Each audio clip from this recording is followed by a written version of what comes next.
See, most people online will tell you, hey, if you want to leave corporate, just read the band aid and quit your job and follow your passion. And let me tell you, as a person and an executive leader for more than 23 years in corporate America, I consider that terrible advice. But the good news is that there's not only a one size fits all approach. There's actually many multiple strategies that you can do as your exit strategy. And that's what I want to cover here. I'm actually going to talk about 10 of them. So just to let you know, there's not just one. And my name is Jenny Lopez, and I'm here to really help you through that journey as you're thinking about, you know what, maybe there's more in life than just corporate. Maybe I have achieved what I have achieved. I have learned what I have learned. I want to say thank you. But now there's this little dream inside of you that starts thinking, okay, what if? What if I want to create something on my own and create the impact that I'm meant to have?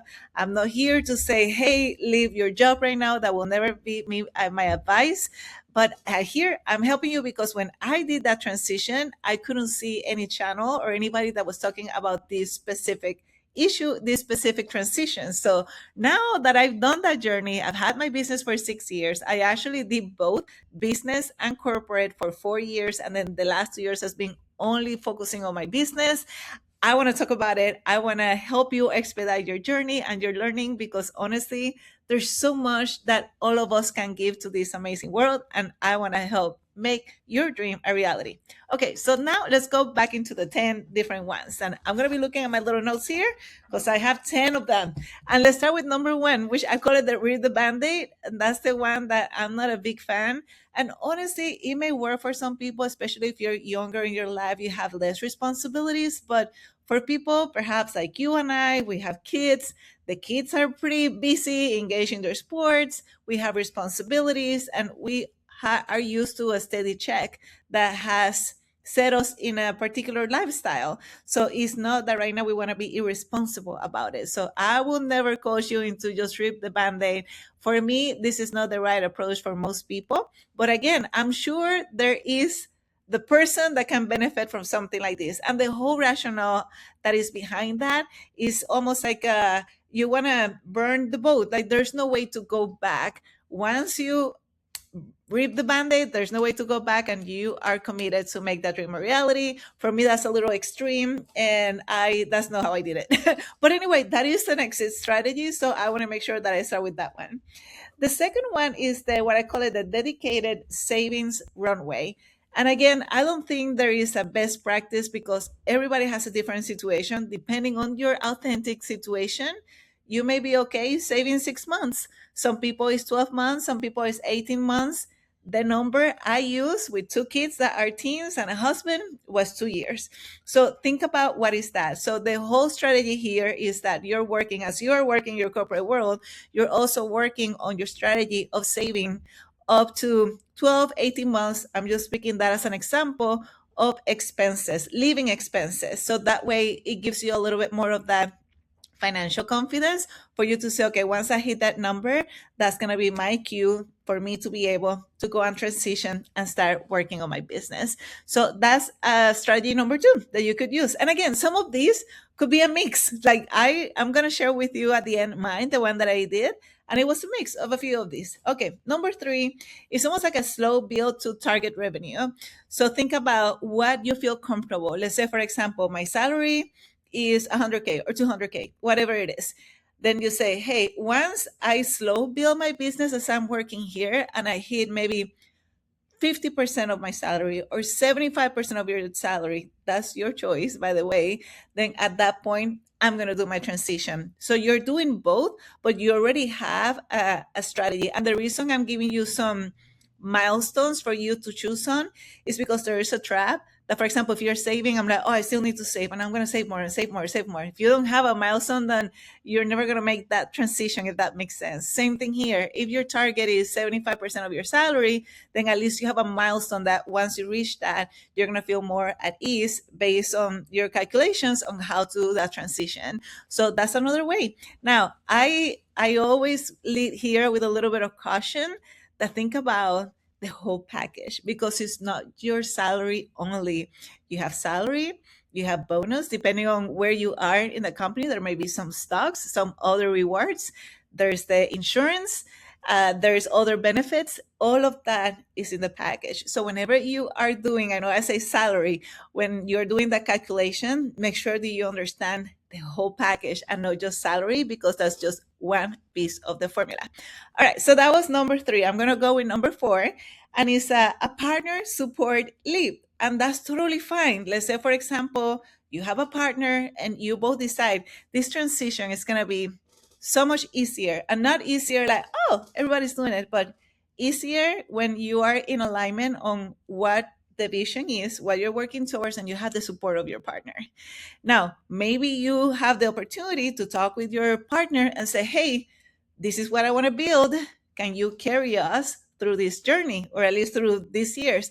This is whenever there has to be mutual understanding. So that way there's no resentment at the end that say, hey, I think I'm going to be able to build this in 1, 2, 3 years, whatever that is. And there's mutual understanding of what the responsibilities of each of you are through this. And I had to do the same thing with my husband. That's not the one I picked for my husband and I, but I'm giving you, this is one of them. I still had my roles and responsibilities, even in the one that I picked at the end. So that's the other side. All of these, make sure that there's a good communication, understanding with you and your partner. But for this specific one, if your partner is going to say, hey, no worries, I got you. Maybe there's some changes that you have to do because now you're going in one salary for a little bit versus two salaries. This is a discussion for you both to have. But that is a strategy that, hey, you make the decisions, and then based on that, then you're going to go through your solopreneurship journey while your partner is supporting the journey in terms of the living expenses. So that is a strategy. I'm totally fine with that. Okay, number five is a freelance bridge. That's what I call it, like that. Freelance is that, let's say, for example, what you want to build is still very different from what you're doing in corporate, but maybe a transition way to at least start generating some extra income for you to get to that salary, for example, that salary percentage that you were thinking about. Then maybe you do some freelance, which is you're doing the same thing you're doing at work, that expertise, but you're doing it on the side. In this, I always put a caution that make sure that you understand your conflict of interest policy in your company.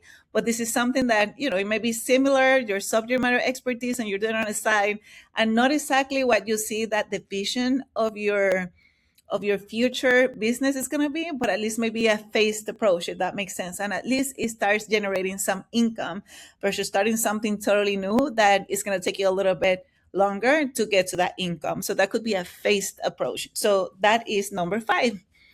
Tracking so far? So now we're going to go with number six. And then this is the internal pivot. And I love this one because people are thinking, oh, I don't like where I'm at. I don't like my job. I don't like my situation, whatever, call it whatever. And then that's why I want to do my own. But again, the grass is not always greener on the side. Right? Everything has pros and cons. I'm just gonna say it like that. However, this is something that maybe you have an idea and say, maybe I want to do something more about consulting, or maybe it's project management or operational excellence. Maybe it's something in sales that I want to do on my own eventually, training, leadership, whatever you call it. And maybe you can do an internal pivot within your company to get that experience.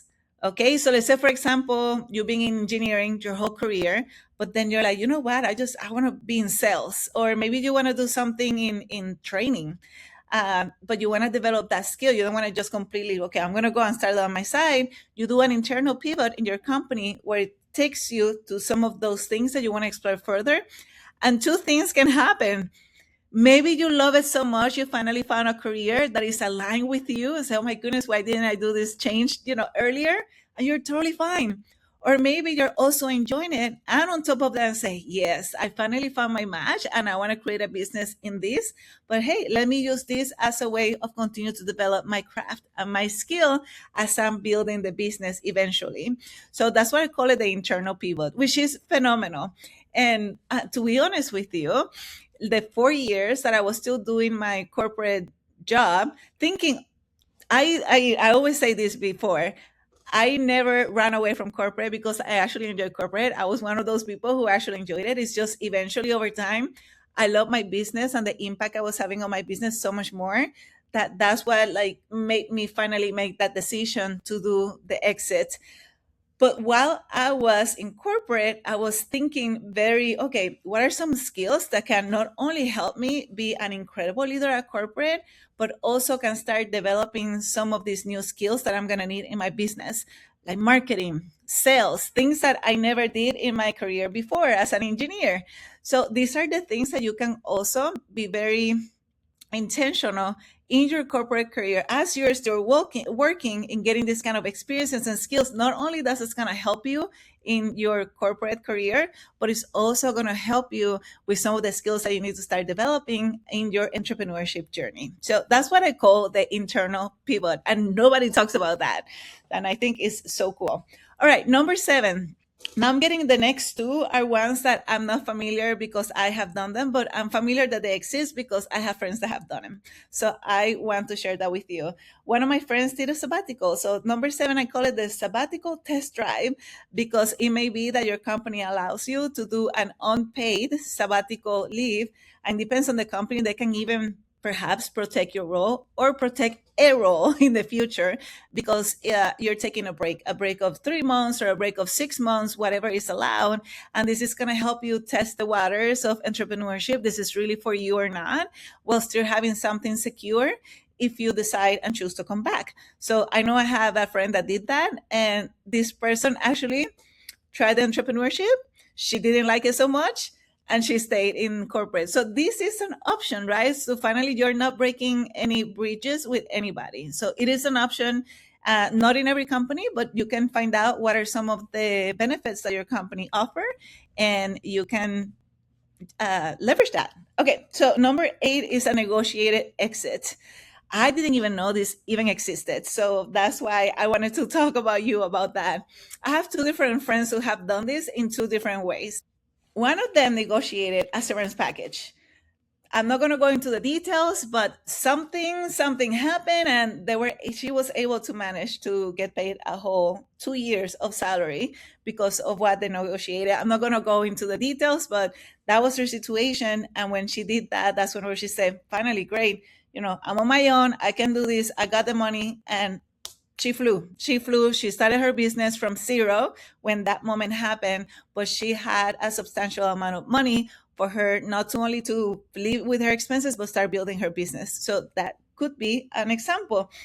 Other friend that I had is that she expressed her interest of leaving the company to start something on their own. Nothing bad about the company. She just wanted to do this. It was a dream of hers, and they were very understanding, and they actually kept her as a part-time contractor. So the previous employer ended up being her first client, and this is something that they could do, and it could be a win-win because obviously you get to have your first client and proof of concept of this new business that you're building, but also it helps the employer keeping some or retaining some of that business knowledge while they are looking for somebody to replace you if they decide to replace your role. And then maybe you negotiate something that you can also train. I mean, it depends on what you guys negotiate. But I've seen, and this is more than one friend that has done this, that they had left in really good terms. And the way they did it is that the employer became their first client, which is pretty cool. So that is a way that you can do that. So that's why I say it's a negotiated exit. So really cool things that some of my friends have done. Now, there's the other one that is the side hustle to acquisition. So here's whenever you're doing both at the same time, okay? And this is the one that you are saying, okay, once I get traction and I feel comfortable on how it's growing, then I'm gonna go, and then I feel more comfortable. This doesn't really get you to like a particular milestone, but you have enough that is covering your expenses and is covering also the expenses of the business. And then you get the traction, and then you go and do your switch. And number 9 and number 10 are a little bit similar. So what I did is number 10, which is the last one, and that's the one I call proof of concept. So the reason they're different is because my job before was pretty busy. I was the head of global talent acquisition for a Fortune 500 company. So I was very dedicated to that. So the small amount of time that I had, maybe nighttime, some weekends, and things like that, that's the time that I had to work with. So at the beginning, I'm thinking, oh, once I get, one of the previous strategies to 50 to 75% of my salary. but I just didn't have the time to be able to build it. Neither I have the time to get the momentum to cover my living expenses or anything like it. But however, with my limited amount of time, I wanted to have two things: proof of concept and repeat clients. And once I did that, and I generated, actually, I ended up generating, let's see, a little bit less, let's call it 45% of my salary. And on my this amount of time, that's what gave me the confidence to say, "Ooh, if I can do that with this amount of time, imagine how much I can do that whenever I'm fully focused." And that was part of my decision making in terms of going, leaving corporate. Say thank you for the lessons, thank you for the amazing growth and the skills I developed. It's time for me to build my own journey now. So I did that. But again, not only I had the proof of concept and I had the repeat clients, that was my criteria. You put the criteria that you want, but proof of concept has to be one. And not only I had that, but I also had a little bit of that savings approach, like I mentioned. So I did a combination of those two, and that's what worked for me. At the end of the day, this is such a personal decision, but you have to talk about it. You have to talk about it because sometimes I have clients that are working on both. And the cool thing is that I don't know how this happens, but once you start working on your business, if it's especially a business that excites you, you start elevating your identity. And not only your business benefits from it, but your corporate role also benefits from it. So it's hard to say bye to one of them and decide to the other one. So I will never rush anybody into that decision. That's something that is very personal.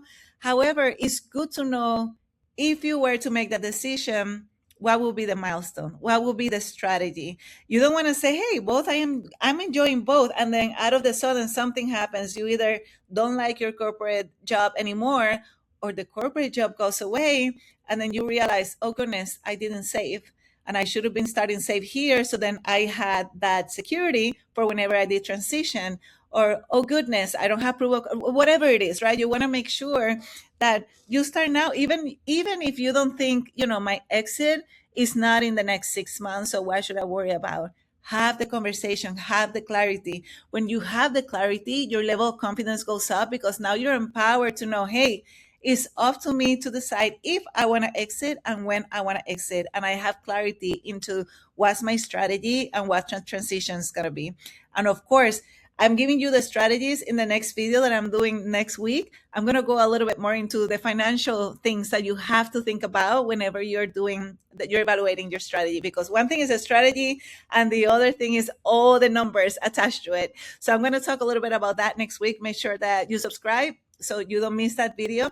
But this is why it's so important. You want to know what is your exit strategy so you can start building on it now, even if you don't want to make that decision yet. But that way you have clarity. Okay, when that momentum happens, you know that you are prepared. You're prepared at least with what the information you have to make the decision and go all in. And I'm so excited for you. That's why I'm smiling, because if you're now, specifically, if you're still watching this video now, I know you're serious about the consideration of building something.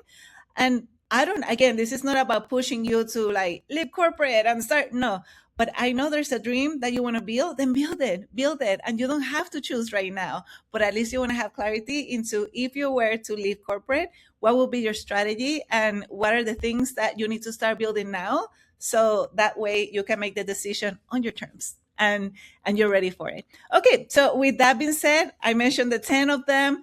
I'm sure some of you are thinking, I have another one. Hey, if you have more, please put them in the comments, because that way we're learning together, we're growing together. That's my whole purpose of this channel, for me to continue to add value, and we are supporting each other in our growth.